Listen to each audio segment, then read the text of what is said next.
በስመ አብ ወወልድ ወመንፈስ ቅዱስ አሐዱ አምላክ አሜን። እንግዲህ በዚህ ሳምንት የምንመለከተው የሰባተኛውን የአብይ ጾም ሳምንት ኒቆዲሞስ እየተባለ የሚጠራውን ሳምንት በዚህ ሳምንት ምን እንማራለን ምን እናገኛለን የሚለውን በአጭር ጊዜ እንማራለን ማለት ነው። በዚህ ሳምንት ኒቆዲሞስ የተባለበት ምክንያት ከአይሁድ አለቃ መልአኮሙ ለአይሁድ ያለው የአይሁድ አለቃ ኒቆዲሞስ በጨለማ ወደ ጌታችን ወደ መድኃኒታችን ወደ ኢየሱስ ክርስቶስ የሄደበትን ጌታችን መድኃኒታችን ኢየሱስ ክርስቶስ ደግሞ ስለ ጥምቀት ያስተማረበት ዕለት ነውና ይህንን እንግዲህ እንመለከታለን ማለት ነው። መጀመሪያ የምናየው ምንድነው? ኒቆዲሞስ የአይሁድ አለቃ ሆኖ በጨለማ ወደ ጌታችን ወደ መድኃኒታችን ወደ ኢየሱስ ክርስቶስ ሄደ ይላል። መቼ ነው ሄደው? ሌሊት ሆኖ በሌሊት በጨለማ ነው ሄደው። ከዚህ የምንማረው ምንድነው? እዚህ ምድር ላይ ብዙ የጨለሙብን ነገሮች እያሉ ችግሮች ካሉ የሚያሳስቡን ነገሮች ካሉ የሚያስጨንቁን ነገሮች ካሉ አሁንም ወደ ብርሃኑ ወደ ጌታችን ወደ መድኃኒታችን ኢየሱስ ክርስቶስ መሄድ አስፈላጊ እንደሆነ ከዚህ እንማራለን ማለት ነው። እንግዲህ ኒቆዲሞስ አለቃ ብቻ ሳይሆን መምህር ነው፣ አስተማሪ ነው፣ አዋቂ ነው። ግን በቃኝ የትምህርትን ደርሼበታለሁ ዕውቀቱን ደርሼበታለሁ ሳይል ትሕትናውን አሳይቶ ወደ እውነተኛው ረቢ ወይም አስተማሪ ወደ ጌታችን ወደ መድኃኒታችን ኢየሱስ ክርስቶስ ሄዷል። እሱ ጋር ሄደና ምን አለ? ነአምር ከመ እምኀበ እግዚአብሔር መጻእከ ከእግዚአብሔር ዘንድ እንደመጣህ እናውቃለን። ከመ ትኩን መምህረ መምህርም እንደሆንክ እናውቃለን። እስመ አልቦ ዘይክል ይግበር ዘንተ ተአምረ ዘአንተ ትገብር ማንም ሰው አንተ የምትሰራውን ስራ ሊሰራው አይችልምና ዘእንበለ እግዚአብሔር ምስሌሁ ከእግዚአብሔር ዘንድ ካልሆነ በስተቀር ብሎ እንግዲህ ኒቆዲሞስ ለጌታችን ለመድኃኒታችን ኢየሱስ ክርስቶስ መጀመሪያውን ሰላምታ በዚህ መንገድ ሰጠ። ይህንን እንግዲህ አንድም ኒቆዲሞስ አምኗል፣ አንድም አላመነም ብለን ልንፈታው እንችላለን። አመነ ስንል መምህር ብሎታል። አመነ ስንል ከእግዚአብሔር ዘንድ ነህ ብሎታል። አላመነም ስንል ተደብቆ ፈርቶ ሸሽቶ በሌሊት ስለሄደ ማለት ነው።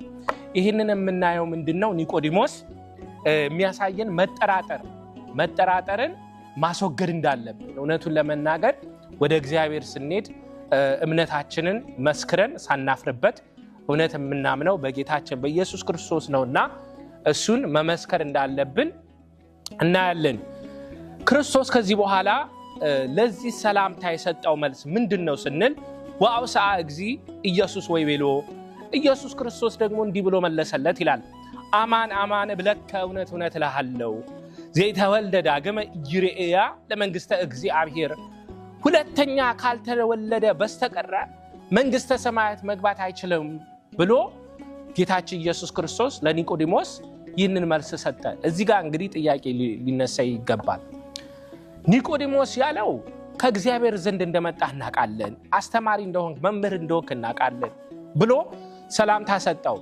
የኢየሱስ ክርስቶስ መልስ ግን ዳግም ካልተወለድክ መንግስተ ሰማያት አትገባም የሚል ነው። እውነቱን እንደ በሰውኛ ብናየው የኢየሱስ ክርስቶስ መልስ ለኒቆዲሞስ ሰላምታ ማቻ አያደርግም ማለት ነው። እንግዲህ ለምን እንደዚህ አይነት መልስ ሰጠው ስንል ኒቆዲሞስ በዚህ ውስጥ በሰላምታ ውስጥ መጠየቅ የፈለገው ጥያቄ እንዳለ ኢየሱስ ክርስቶስ አስቀድሞ አውቆ ነበር ማለት ነው።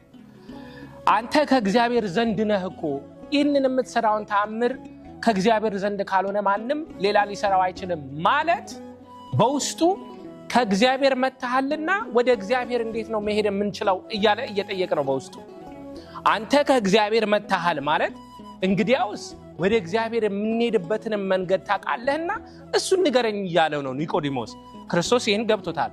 ወአውስአ ለመለሰለት በዚህ ሰላምታ ውስጥ ምን ስላለ? ጥያቄ ስላለ። ይህንን ጥያቄ ሲመልስለት ምን አለ? ዳግም ካልተወለድክ መንግስተ ሰማያትን መውረስ አትችልም አለ። እዚህ ጋር ኒቆዲሞስ ጥያቄ ተነሳበት። እንዴት ይቻላል? አንድ ሰው ተመልሶ ወደ እናቱ ማህፀን መግባት ይቻላልን አለው።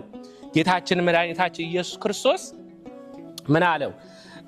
ወአውስአ እግዚእ ኢየሱስ ወይቤሎ ኢየሱስ ክርስቶስ እንደዚህ አለ አማን ብለከ እንደገናም እውነት እላለሁ በነገራችን ላይ ወንጌል ላይ አማን እያለ ኢየሱስ ክርስቶስ የሚናገርበት እውነት እላቸዋለሁ በጣም አስፈላጊ ነገር ማወቅ ያለብንን ነገር ሲናገር አማን ይላል ዘይተወልደ ዳግመ እማይ ወመንፈስ ቅዱስ ከውሃና ከመንፈስ ቅዱስ ያልተወለደ ይክል በዊአ ውስተ መንግስተ እግዚአብሔር ከመንፈስና በውሃ ያልተወለደ መንግስተ ሰማያት ሊገባ አይችልም ብሎ የጥምቀትን ትምህርት እዚህ ጋር አስተማረው ማለት ነው በኋላ ወርድ ብለን ስናነብ ኒቆዲሞስ እንዴት አንተ ይሄ አትረዳውም ይሄንን አለቃ ሆነ አስተማሪ ሆነ መምህር ሆነ ይሄ እንዴት ተሰወረብህ ብሎ ኢየሱስ ክርስቶስ ይገስጸው እናያለን ከዚህ የምንማረው ምንድነው የኢየሱስ ክርስቶስን አስተምሮ ወይም የመጽሐፍ ቅዱስን ሐሳብ መንፈሳዊ አይን ያስፈልጋል ማለት ነው ዕውቀት ብቻ ደረቅ ንባብ ብቻ ደረቅ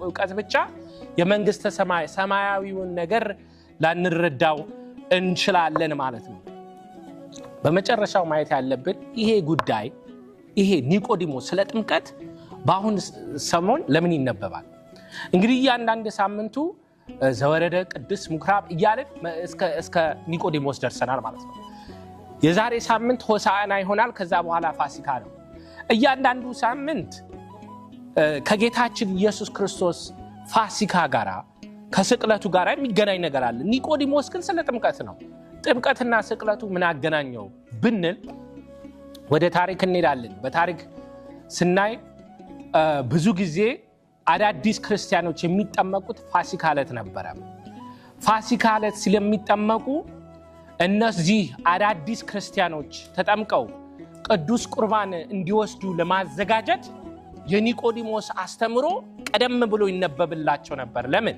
ስለሚጠመቁ ቅዱስ ቁርባን ስለሚቀበሉ ክርስቲያን ለሆኑት ደግሞ አንደኛ የተጠመቁትን ጸጋ እንዳላቸው ለማስታወስ ሁለተኛ ለቅዱስ ቁርባን እንዲዘጋጁ ለማስደረግ ለምን ሁሉም ከአዳዲስ ክርስቲያኖች ጋር አብረው ቅዱስ ቁርባን ይቀበላሉና የዛሬው ትምህርት ክርስቲያን ላልሆኑት ክርስቲያን እንዲሆኑ እንዲጠመቁ ማስተላለፊያ ነው ማለት ነው ማሳሰቢያ ነው ማለት ነው ክርስቲያን ለሆኑት ለተጠመቁት ደግሞ ፋሲካ ዕለት ከአዳዲስ ወንድሞች ጋር አብረን ቅዱስ ቁርባን እንድንቀበል የክርስትና ዋናው ዓላማ ይሄ ነውና መጀመሪያ እንጠመቃለን ከሰባቱ ቤተክርስቲያን ምስጢራት አንዱ በር የሚከፍትልን የምንለው ይሄ ነውና በር ከፍቶ እንጠመቃለን ከተጠመቅን በኋላ ቅዱስ ቁርባን እንቀበላለን ይሄ ነው እንግዲህ የዕለቱ ትምህርት የሳምንት ሰው ይበለን በስብሐት ለእግዚአብሔር